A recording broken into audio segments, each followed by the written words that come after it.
ందండి 2024 July నెలకు సంబంధించిన రూ.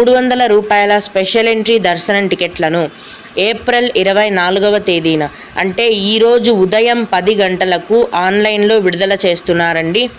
ఈ రూ. 300 దర్శనం టికెట్లు బుక్ చేసుకున్న వారికి ఎప్పుడు దర్శనానికి వెళ్ళినా కూడా 3 నుంచి 4 గంటల లోపు దర్శనం అనేది పూర్తయిపోతుంది. ఒక ఐడితో 6 మందికి ఈ దర్శనం టికెట్లను బుక్ చేసుకోవచ్చు. అలాగే 2024 జూలై నెలకు సంబంధించిన తిరుమల మరియు తిరుపతి రూమ్స్ బుకింగ్ కోటాను ఈరోజే అంటే ఏప్రిల్ 24వ తేదీన మధ్యాహ్నం 3 గంటలకు టీటీడీ వారి ఆన్లైన్ యాప్లో విడుదల చేస్తున్నారండి. టీటీడీ వారు కొత్తగా పెట్టిన రూల్స్ ప్రకారం తిరుపతికి సంబంధించిన ఆన్లైన్ రూమ్స్ బుకింగ్ కోటా ఎవరైనా బుక్ చేసుకోవచ్చండి. వాటికేమీ రూల్స్ లేవు. కానీ తిరుమల కొండపైకి సంబంధించి